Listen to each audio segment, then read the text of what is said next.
because you could say, why did you go to bakery school? It didn't make any sense what you're doing now. But if I hadn't done that, and then that hadn't happened, and then that hadn't happened, Idris Elba might not have read my script and might not be sitting here now. I love talking about, I love it when a friend, and they do come to me for this, when a friend comes to me and is like, I need to quit my job and I need you to encourage me. I've had that a number of times because I'm like, let's go, let's go, I'm ready. I remember writing a Charlie Chaplin quote up on my whiteboard at the time I was doing bric-a-brac that kind of sums that up.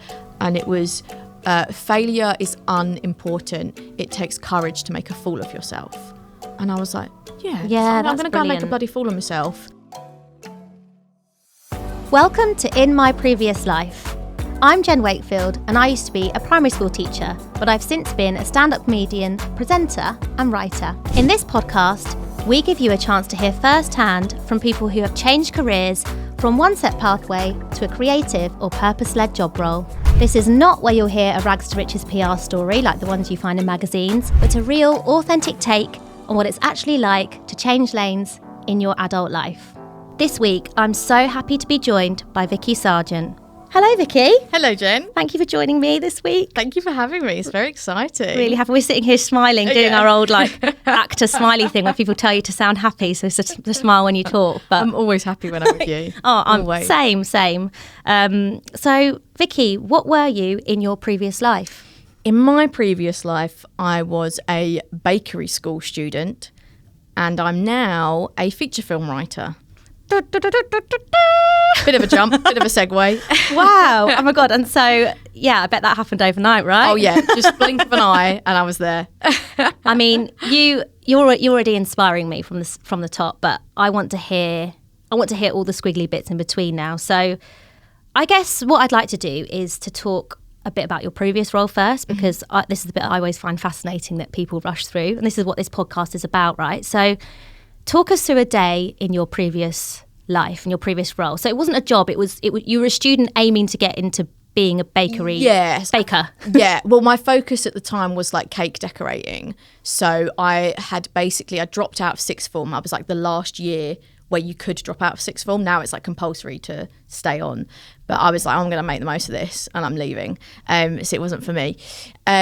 So I dropped out of sixth form and didn't really know what to do, but I was like, I quite like cakes. I always wanted to be an actress. I quite like cakes, so I just kind of went with that. But I had always wanted to be an actress, and that was the game plan. And then I just kind of lost my way a bit when I went from like secondary school to sixth form. I just lost a lot of confidence, and I didn't enjoy sixth form. I wanted to leave. I needed a good reason to leave, so I was like, I'll decorate cakes. I'd seen an episode of Cake Boss, and I was like, that looks fun. I love that. I could do that. Was it also like logistical? Was it near your house, or did you know someone who'd done that and thought, right, I'm going to grab onto that? It was mostly Cake Boss. Do you know what it was? It was like I needed something to tell my parents I was going to do. Not that they were really that bothered. They're really not that strict. But you know, when you almost put that pressure on yourself, and I was like, I need a reason to like drop out of sixth form and just like leave school. So I needed something. Like I said, lost my confidence with the acting thing. So yeah, I was just like, I just need to have something in place. And also, it's kind of a real definite label to give yourself. Like, I am going to be a baker. I'm going to decorate cakes. And it was something I could do straight away on my own, because I spent spent pretty much a whole year doing that independently for like friends and family and colleagues. Oh, and I stuff had no idea you did that. Yeah. So I dropped out of sixth form. I was working part-time at a supermarket. And all that rest of that academic year, I was decorating cakes and baking them. But I was mostly focused on a decorating thing for friends and family. I absolutely hated it. I have no idea why I made myself stick to it. Like I always say to people, that the only thing I've ever been naturally good at is like writing and performing. Yeah. Everything else is a real struggle for me. Like I had saxophone lessons all the way through school. Oh, the Sonia years. Completely. And I was just rubbish. I was absolutely rubbish. Like I never picked it up. I'm not a natural musician as much as I've tried over the years. But like acting and I guess writing has come a lot more like naturally to me. But that's really the only thing. Everything else is hard for me. So I don't know why I was like, I was kept making these cakes for friends and they'd look good. They'd look all right by the end of it. But there was so many tears in the middle of that, and there was so much stress with every cake I did. And then basically the following September I enrolled at the National Bakery School. So I was about 17 going on 18 at this time. So it was just like a way of, I think, legitimizing myself and being like, oh, I'm at uni, like, because it was at London South Bank Uni. It's a really decent bakery school. Oh my gosh, this was serious. It was serious. Yeah. I had to like interview to get in. I went in there with like a portfolio of all these like cakes I'd made, and it was quite a big achievement, but it just wasn't what I wanted to do. I was completely living a lie, and I just was like telling myself, this is what I want to do, this is what I have to do, because I just knew I had to say that I was actively working towards something, because I think I had a lot of guilt about quitting and dropping out of school. Did you have, out of interest, because you were quite young, you said 17? Yeah. You made that decision. Did you have any belief in saying that you could be an actor at that point?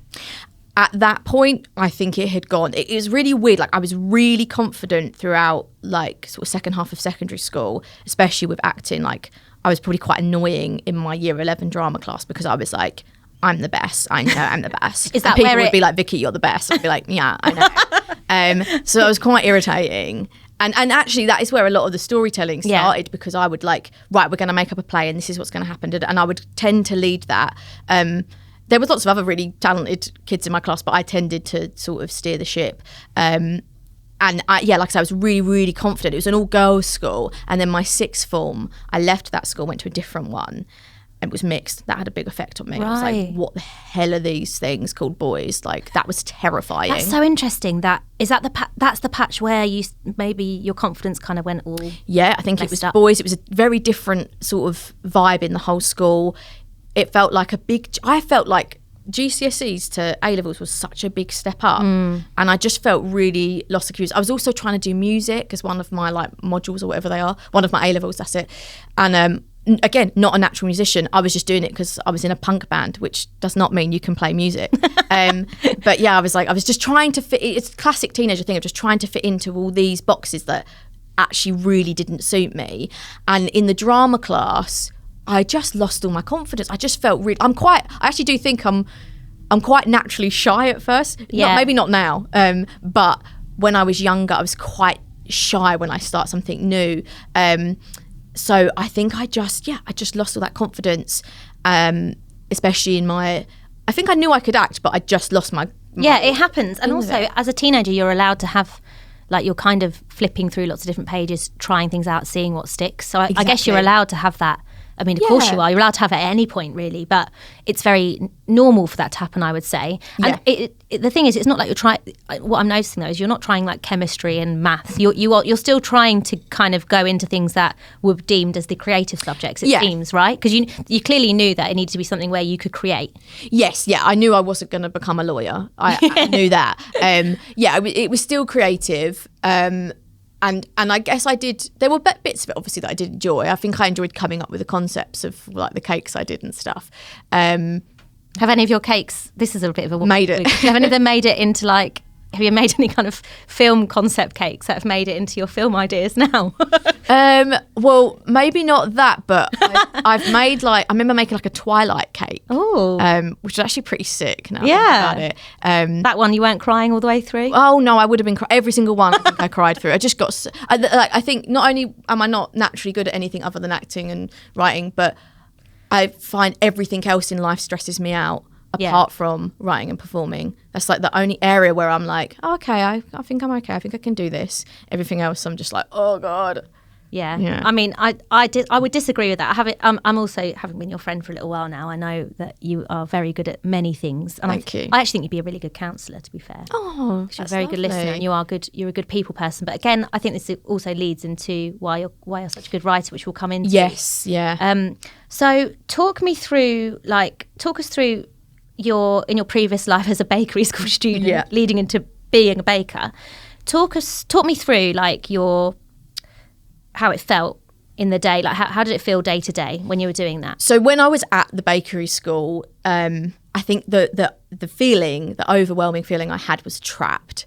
I felt really trapped. It sounds like really tragic, doesn't it? No, but I think it's so familiar when you say that. Like I've experienced that many times. So yeah, and I think it's a relief to hear that for people, because Yeah. Yeah, because I think when you're in a moment like that, you're in a part of your life where you feel really trapped in something, you really do feel like there's no way out. And I felt like, and it was so 17-year-old brain, because obviously it was fine, but I felt like I'd quit sixth form. I'd now decided I was going on this career path. I couldn't then like tell everybody that I was going to leave that and do something else. I couldn't quit again, because then I really am a quitter.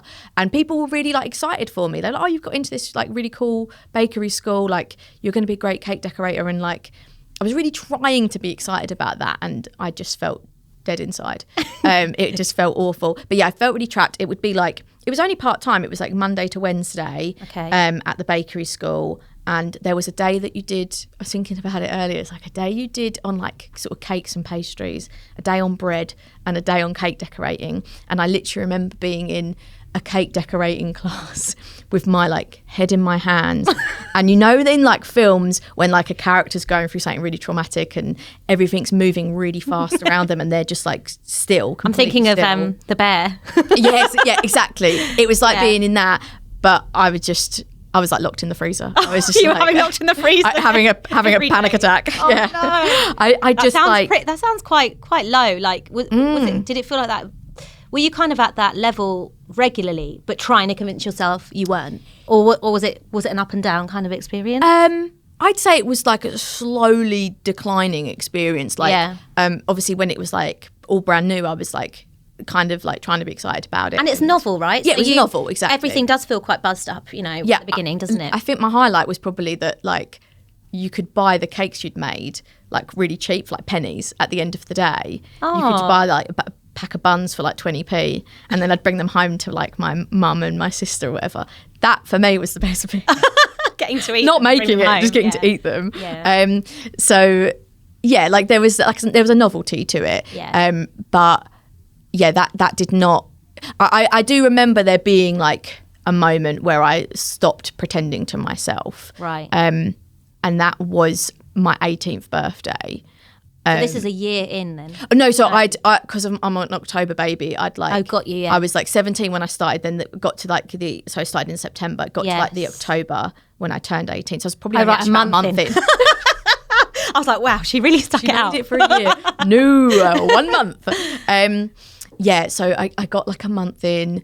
It was my 18th birthday.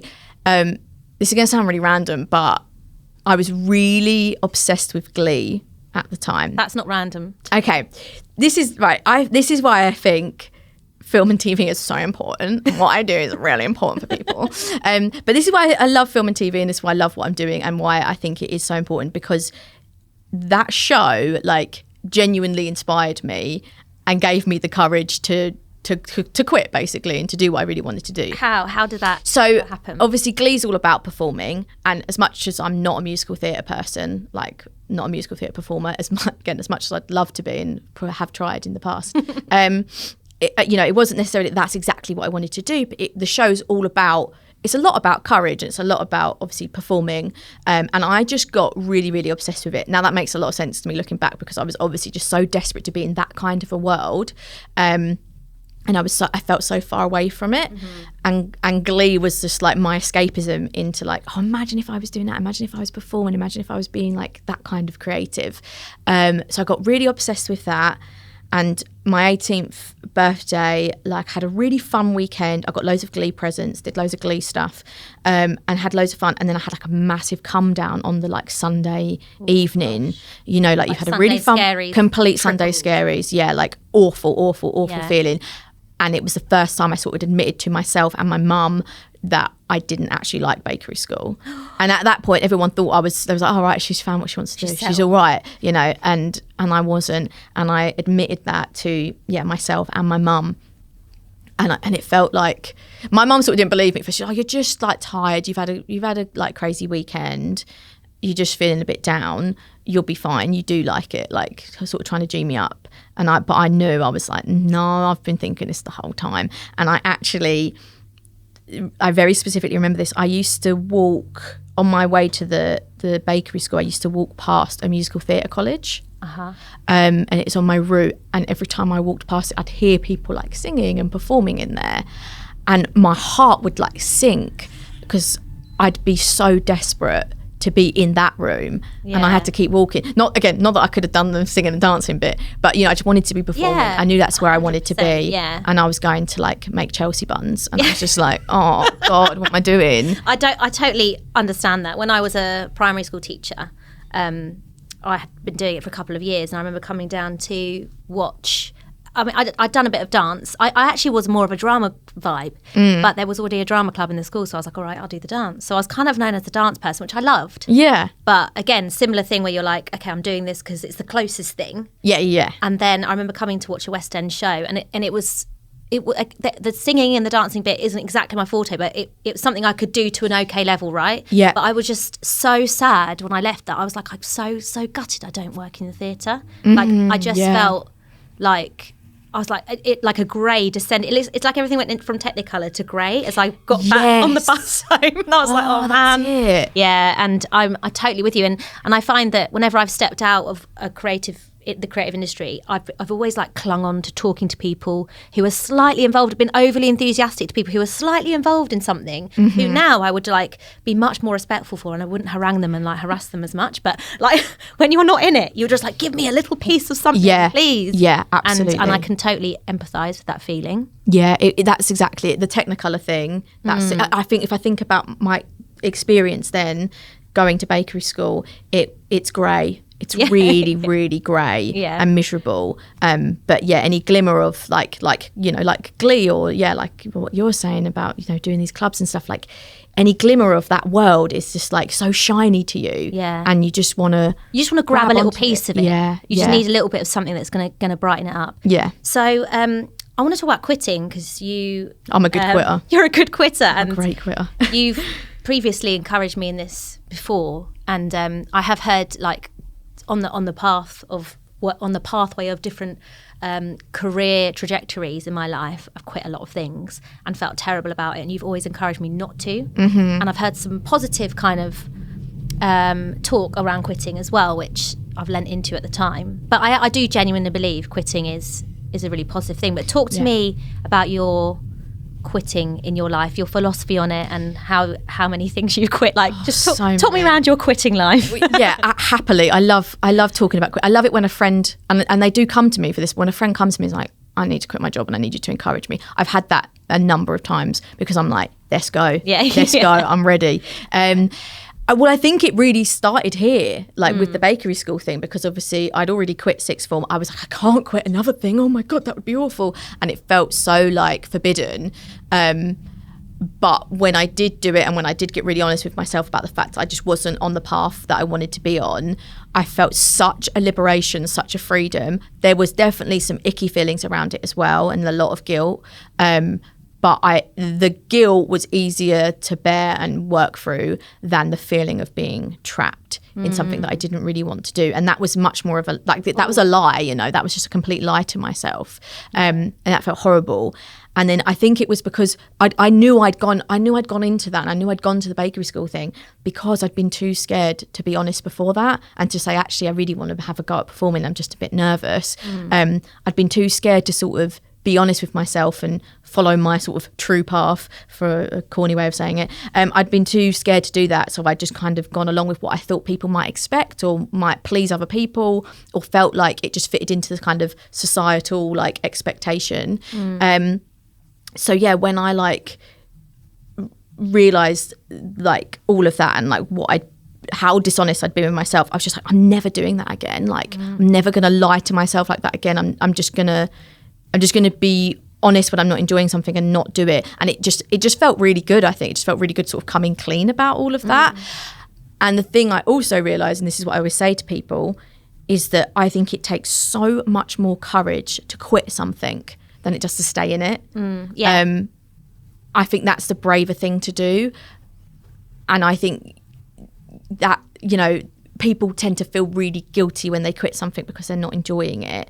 But it's such a waste of time. Like, it's like, we're not here for that long. And I just think, why would you waste a second of your precious time here doing something you don't enjoy, especially like a job where you're there every day? Like, I don't know, to me it just doesn't make any sense. Isn't it? It's a lot of hours. But talk me through the the difference for you between quitting because you don't enjoy something and then quitting because something's hard? Because it sounds like, for example, with the acting path, you knew it was going to be hard, but you pushed yourself. And I think those two things are slightly different, aren't they? Quitting when you're like, this is not for me, and knowing when to push through something that's hard, or quitting that. Like, those are two different things. Like, have you had those? Can you differentiate that? Yeah, I can, because I think the difference is just like kind of enjoyment or passion, I think, because like there's so, as you all know, like there's so much rejection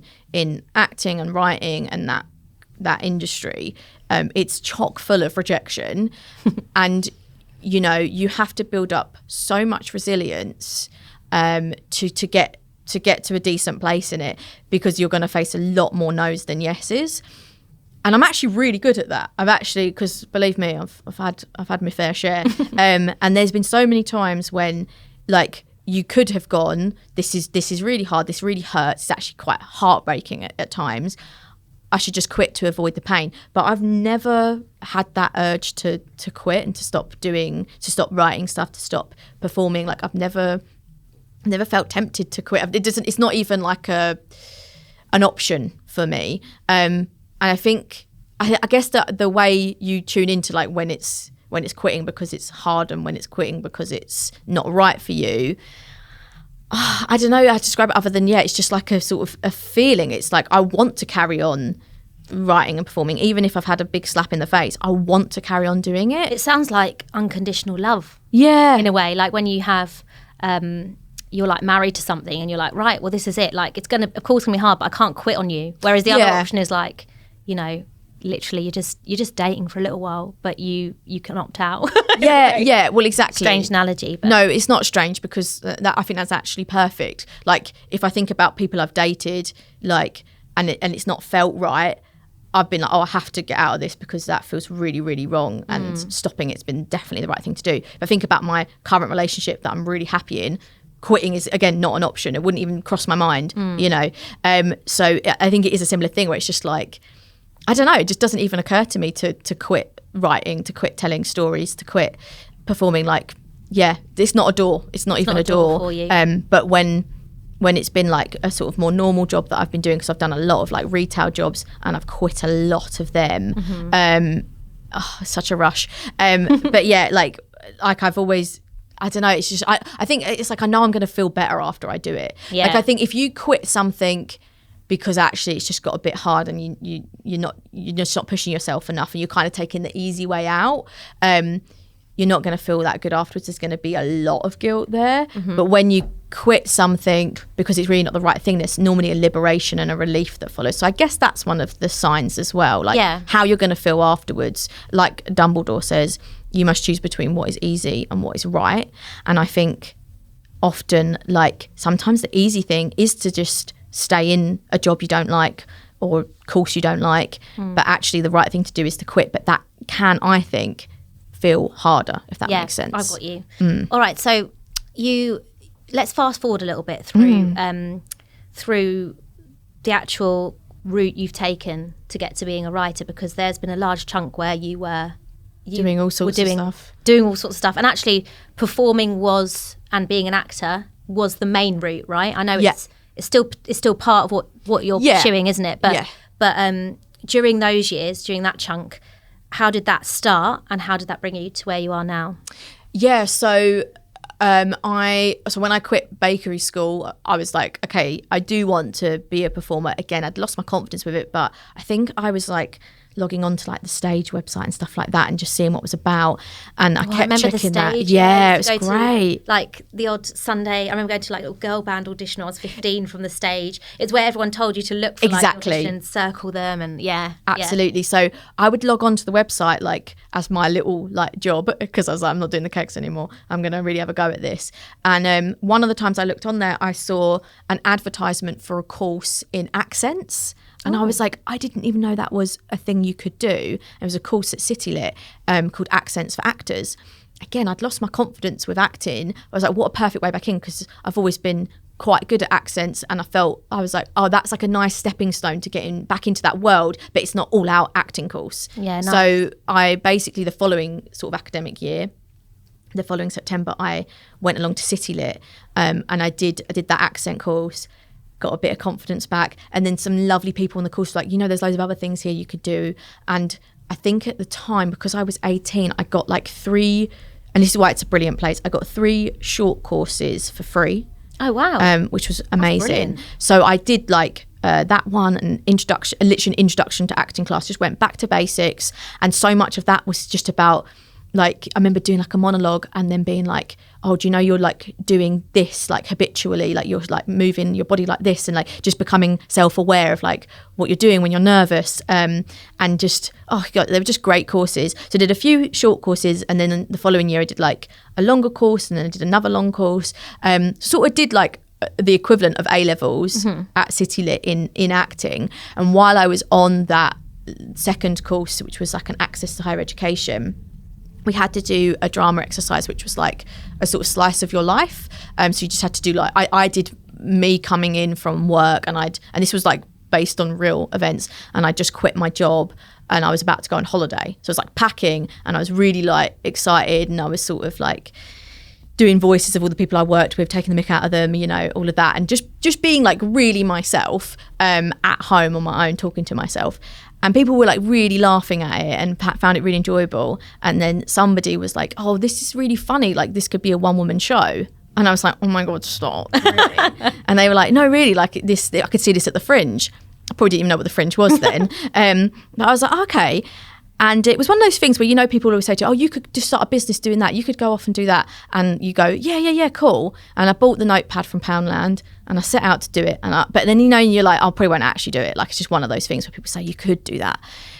And then one night I just got like a burst of inspiration and started writing down all these ideas for how I could do like a one-woman show like that, where I'm just really being myself, talking to myself as I do, at home, and I came up with this idea of setting in a charity shop, and it's just dead and there's no one in there, so I just start playing with all the stuff. So that was the first time I'd written something, and I was only writing it so that I had something to perform. Again, I was so desperate to like be in a play. I was so like immersed in that world, but I was like, oh, how am I ever going to do that? How am I going to get like an audition panel to like say yes to me? And then I realised I could just pay 60 quid, book a slot at a little London theatre, and put a show on myself. But like you say, I just realised I could pay 60 quid, but it takes a little bit of research, takes a little bit of time. Yeah. And a lot of courage to go and actually book that slot, So, it was absolutely terrifying. Yeah. Like I remember being up at like 2 a.m. and being like, what am I doing? I'm actually going to get up in front of people and like just talk about my life and like, because I told like some, like, what I did in it is like I told a lot of stories, and went in sort of impressions of like when people had insulted me, and like people had said like really rude things to me, and I would like do them as like a bit. It was quite revealing, quite cathartic. Yeah, exactly. But it was a bit of research, and like, because I sort of had this idea and I was like, how do I actually go about putting it on? I found the cheapest place you could do it, paid me 60 quid. I remember it's the only time I've ever like read all the terms and conditions for something. You never read it. Because I was so nervous. I was like, oh, I'm gonna mess it up somehow. So I like literally read all the like we transfer terms and conditions or whatever it was. I read all these T's and C's and like really like got to grips with it, and I just did it, and then I was just putting it on. I mean, it was only like a little theatre, but I think I managed to like almost fill it out, friends and family, and I just did the show, and it was like just the best feeling. And it was like a whole world opened up to me, and that really is where everything started, because that's the first time I'd ever written something. I'd never really thought, oh, I'm going to be a writer, other than when I was probably like 11 and I liked Jacqueline Wilson books, and I was like, as everybody went, I'm going to be an author. It never really occurred to me. And then I wrote this thing, but then off the back of that, I got cast in a play with you. Yeah. And that's where we met. And then you suggested, oh, have you ever thought about, doing comedy? And I was like, not really, but I want to now, yeah. Well, that's because, for context, like we kind of had a bit of a moment in this play where we did a double act. Yeah. And it was a play written by Harry Denford called Club Class. We were both air hostesses. Loads of fun. And we had this. We actually had to sketch out these characters, didn't we? Where they were air hostesses, but we did a perfume shop. Yes. Was it perfume? Yeah, I think it was. Sketch? Yeah, it was like when you walk into Boots, that kind of vibe. Yeah. And a lot of multi-rolling in the show, and I just felt I really enjoyed that moment with you on stage. We really did clicked. Yeah.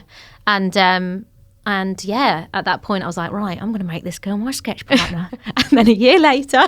Yeah, well, it really was like that, wasn't it? Because I think we met each other at the same kind of time. In like, we were doing different things, obviously, but we were at a similar point in our paths of like, we knew we wanted to do that thing, but we were stuck in a slightly different thing. Like, because I was still having to like work retail jobs and stuff, and you were still teaching. I was still teaching, yeah. And I think what is really clear though about this part of your story is that you actively moved like towards something and created something, and that seems, certainly in my experience, whenever you move towards something really purposefully and invest something of yourself without any faith that it's going to turn into anything, in some ways that is your blind faith. But when you've got no actual facts that anything's going to come from it, it does seem to be where some kind of little bit of magic happens. I don't know what form, it might not be straight away, but I really feel like that bric-a-brac play was that for you in a way. Yeah, I remember writing a Charlie Chaplin quote up on my whiteboard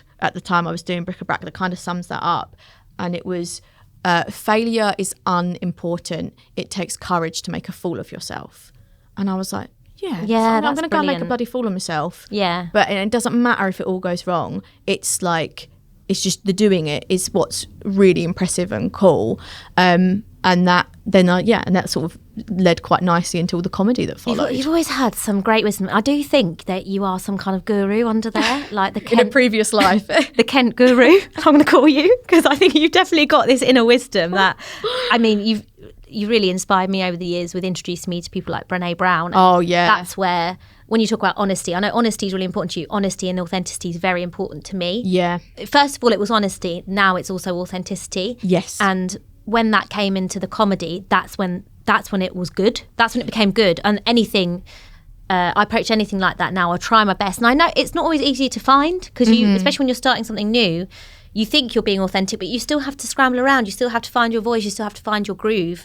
Then it comes. But when that starts coming is when it feels like the best work happens, I think. Yeah, I think it's ongoing. Like I'm writing very different stuff now to back then, but I still feel like I'm sort of finding that voice, but also like enjoying the fact that it's not super defined. But there's, like you say, it's like bringing that element of authenticity and truth, even if the thing you're writing and creating is quite far removed from yourself, and you're like, it doesn't have to be autobiographical stuff all the time, but it's finding that element of truth in what you're doing. So like if I think about we did a couple of sitcom scripts a few years ago, and the first one I did was very much like, this is going to be my Fleabag, I'm going to just be really like myself in this. And it was, but actually the thing we wrote next was probably in a weird way more authentic and more honest, because it was about a family. And I really kind of, although it wasn't exactly my family and exactly the same names and exactly the same mannerisms and everything, I really took the essence of my family dynamic and put it into this script. And actually that probably felt weirdly more honest and authentic than the one I did that was like, this is my life and this is why it's so funny and wild. Like finding ways to bring that essence of your truth and who you are into the work you create is, I think that's where the magic really is.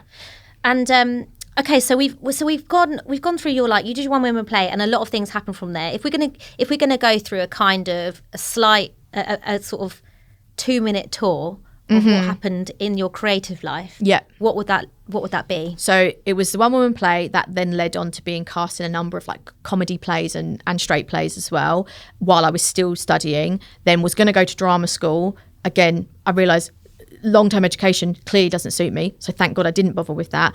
And that's when we started doing comedy together. So you're very much a creator at this point. You're like, I'm creating my own work. I'm not going to go down that academic route. Yes, the drama school door was there, and I was like, I just know I'm going to end up hating it by the end of it if I stick to something that full time. So I much preferred getting up on stage and just making something and learning on the job. So did a stand-up comedy course, did a sketch show with you. And then it was like the Edinburgh years, which I sort of think of like my own uni education, because we did our freshers year together with the sketch show. Then the next year, a one-woman comedy play, Vicki Sargent, One Woman Army.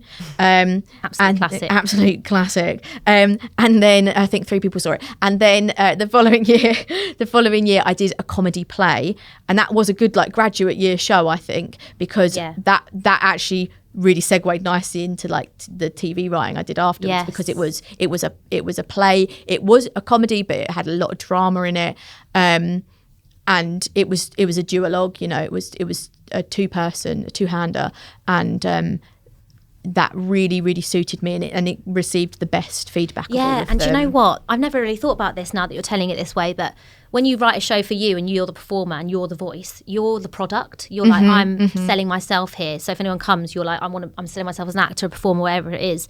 That year, you put so much craft into it as a story, and you had your voice. And remind me, what was the other character's name? The character's name was Vera. The actress was Janet. So you had Janet's voice and you had your character's voice as the younger person. So it was Old Souls, wasn't it? Yes. But it never struck me how that actually was such a great graduation into you as a writer of a world that was created that wasn't just solely your world. Yeah, well, it was the first time I'd done that, because everything else up to then had been very much like, this is my story, and then that was the first time when I went, oh, I could actually tell something bigger here. And it was still very much like set in my hometown and like had a lot of me in it, but it was a story. It was narrative. It was the first time I'd written narrative. That's just occurred to me. Yeah, it was the first time I'd written like a proper narrative, like this is a play. Was there a lot of like, was that the hardest one to write for that reason? Was it hard? Well, funnily enough, it was probably the easiest because of that, because suddenly the pressure of like, well, first of all, the pressure of like trying to be a stand-up was off. I think I actually, and it makes sense, I actually suited the narrative structure a lot more than I did the kind of comedy structure. Like, not that I was like awful at the other stuff. Your stuff was so fun and so funny. Yeah, thank you. I did enjoy all of that, but I think when I did that, I was like, like it felt more comfortable, I think. And let's not forget, you are a huge film and TV head. Like, you people say when you want to write something, you have to be a reader of that thing, or you know. And it's great to be a fan of the work you're writing. Like you had watched a lot of telly. This girl lot of telly. Sat on the sofa a lot. Let's not forget your dressing gown diaries. Well, exactly, a classic, an absolute classic. I'm such a and from a really young age, like film and TV's just been really important big part of my life. And I feel like I learnt a lot from TV, and look at Glee. Look at what Glee did for me. I think it's really powerful. I've learnt so many lessons from film and TV, and I find it fascinating. I love conversations about films. I just love it. You can tell world. It's your absolute passion. Yes, yeah, exactly. So it was just like I was slowly getting closer to it, and then to carry on the 2-minute tour, it's now a 10-minute tour. It was then after that I did my first sitcom script with my partner Matt, who's also my writing partner, and that was about elderly people, like the play was. So it was a perfect natural segue. And then I did like sitcom scripts for a few years, and then we got really, really close to like to having a sitcom like actually greenlit and made, and then like the last round, another slap in the face, didn't quite get it. Are you allowed to say who that was with? Was that with UK TV? Yeah. So we got really, really close. That was like a big deal for us. We just lost out the last round. As it goes, as it happens. But that's like 3 years worth of writing's gone into.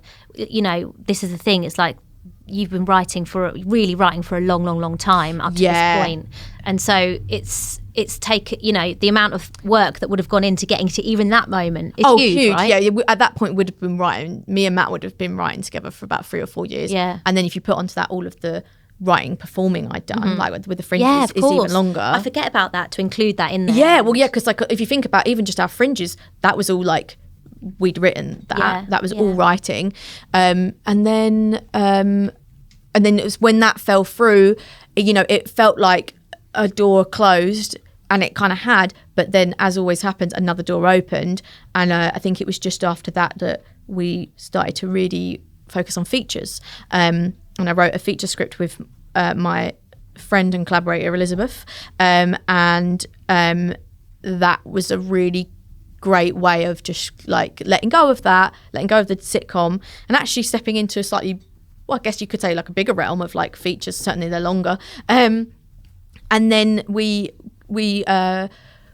started writing for a company called Future Artists Entertainment, and we've done like a number of like feature scripts for them. So then that's been like the last sort of 2 to 3 years I think we've been doing that. And then a few months ago, one of them got picked up. So, you know, it's taken all of that and we've just got something made. Well, it's such an exciting story. Before we sort of, I'd like to just talk a little bit about the current project you're on now, what's happened with that, because it's really exciting. Let's talk about, can we talk about money and finances? Because I feel like this is a difficult part of leaving jobs and changing jobs that doesn't always get discussed for obvious reasons. It's not always like popular part of the PR story, is it? But I've had countless jobs that I've quit, come into, done, and I didn't tell a lot of people because I always felt a bit ashamed to be like, oh, I'm working a secret job, whilst seemingly appearing like everything's going, whilst things were on an upward trajectory, and that would somehow like infect the story, which is so stupid. But I think a lot of people feel like that. And I don't think that's helpful to anyone. I think we should debunk that and just be like, actually, these are jobs that I've been working. Like, what kind of jobs have you done along the way to get to where you are now, which is a full-time salaried writer? So, and that's only just happened, I will point out as well. And even now, I'm still like, oh, I could do an odd day there. I don't mind. So a lot of it's retail. There was a good like 6 years or so of retail. So like even in the bakery school days, I was working at a supermarket. I did that for like 3 years. That was hard work. That was probably my hardest job. Like it was quite grueling. And then, did like a number of like shop jobs. I worked at a dress shop. I worked at selling merchandise at the O2. That was freezing cold. I remember that. I did 1 year I was an elf for Santa, which I thought was going to be really, really fun. It was not. It was hard. It was really hard. So lots and lots of retail. And then I started doing teaching, thanks to you. So I got in to teach drama workshops together, didn't we? Yeah, absolutely. And then that allowed me to get like a Saturday teaching job. And that was really cool because it was like a step closer to, because it was teaching performing arts, it was a step closer to what I wanted to do. A bit like what you were saying with the dance workshops and stuff. Like it's in that world. Okay, I'm not actually performing and writing, but I'm teaching other people how to do that. And that's actually really satisfying and really rewarding. And I've absolutely loved doing that. And that's been my main sort of source of income for the last few years. So I guess like as I've been doing all of those jobs, it's just like saving up. Like I know when I worked at the supermarket, I was constantly saving. I didn't go out. You know me, I'm not a party animal. Yeah, you're not someone who has a lot of holidays, I would say. You don't go out a lot. You're a good saver. I'm a squirrel. Yeah, I'm quite good at that. So I would always be putting money away. So I just saved, especially when I was at that age. And all that money I saved up is what paid for the longer courses I did at City Lit.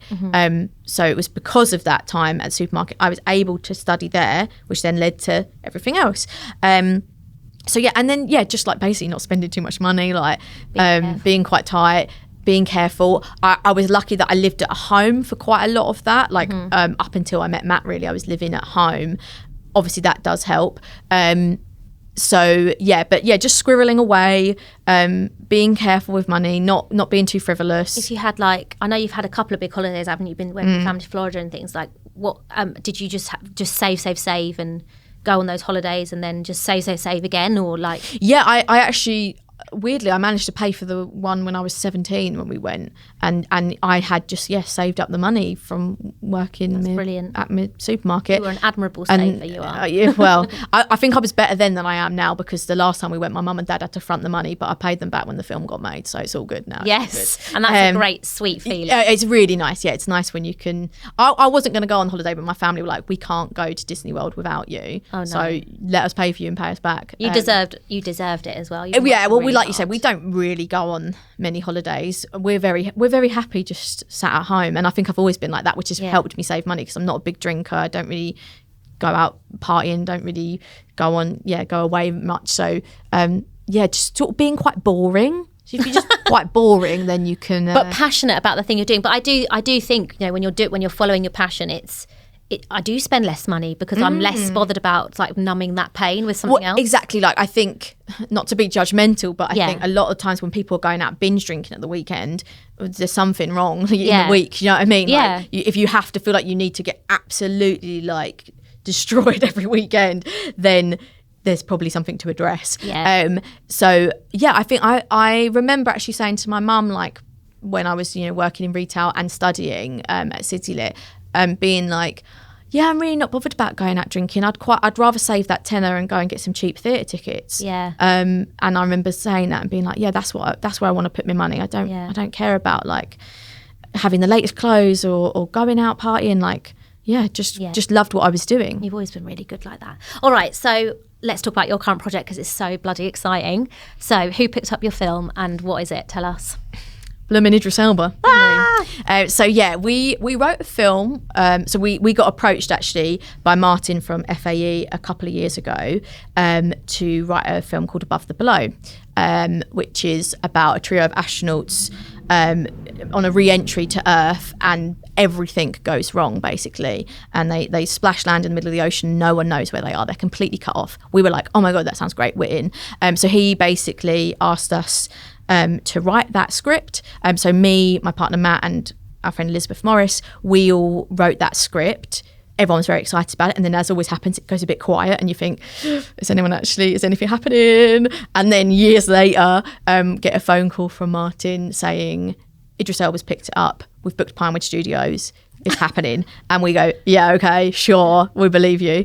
And then next thing you know, you're like actually on set and they're making it. So yeah, it's been a wild few months, and yeah, just amazing. Like dreams come true, proper dreams come true. What have your last sort of few weeks been looking like then? So they started shooting in November, and we did a lot of crazy rewrites up to that. It was like getting the script like sort of production ready. So there's lots and lots of rewrites. Then they shot it from like November into January. Everything looks amazing. It's been really, really cool. And there's an amazing creative team behind it, and everyone's worked really, really hard. So that's been a really fun process. They've just wrapped it. So now it's like in the edit, there's lots of post-production to do. So yeah, it's been very, very exciting. And, you know, hopefully it's opening some more doors for us. And it's just that thing, like obviously when something's made, it's like, you know, you feel like a proper writer. Yeah. Not that we haven't been, but it helps when Idris Elba's absolutely making your film. So yeah, and he's co-directing as well with Martin. So he's been like a big part of that creative. He's co-directing. Yeah, right? Only Yardie 2018 and now this, and he's like absolutely brilliant. Him and Martin are just amazing, and it's been really cool to get to see little bits of them directing on set because they're just amazing creative people. So yeah, as are you and Matt and your writing partner Elizabeth. But I mean, I can't tell you how, as your friend as well, how proud I am of you, and what you've achieved is incredible. And just this last few months has been so inspiring for me. You know, when you're doing what you should be doing, that is enough of a contribution in the world to like inspire others. Do you know what I mean? Yeah, that's really lovely. It really has. So well bloody done. Thank you. And I just want to finish by asking, out of everything that's happened, would you do anything differently? The only thing I ever think of when people ask me that question is there was one night where I went to watch a play. I went to watch Coriolanus starring Tom Hiddleston up London. And in my head, I was like, this is going to be my night. Tom's going to absolutely fall in love with me. So it was January. It was freezing cold. And I went up London without a coat on. And honestly, that's my only regret. What did I think was going to happen? That Tom Hiddleston was going to see me in the front row and go, yep, you're coming home. You just thought you'd flash a bit of shoulder. I was wearing a denim jacket and a vest top in January in London. I was freezing cold. And honestly, that's the only thing I really regret. I think about that all the time. I'm like, why did I do it? It was so stupid. And I came home really, really late as well because we hung around the stage door for ages. And yeah, I don't know what I was thinking. It was complete madness. So honestly, that's the thing I think of. But of course, as everybody always says about this stuff, you know, because you could say, why did you go to bakery school? It didn't make any sense of what you're doing now. But if I hadn't done that, and then that hadn't happened, and then that hadn't happened, you know, Idris Elba might not have read my script and might not be sitting here now. So everything happens for a reason. It's all worked out. Even the coat thing probably happened for a reason, because I will never do that again. Look at me now, I have a massiff coat with me. It won't happen. Always wrapped up. Always. So there's any takeaway from this interview today? It's wear a coat. Wear a coat. Don't go up to London in a vest top and denim jacket in January. There you go. Thank you, Vicky. Thank you so much. This has been wonderful. It's been a pleasure.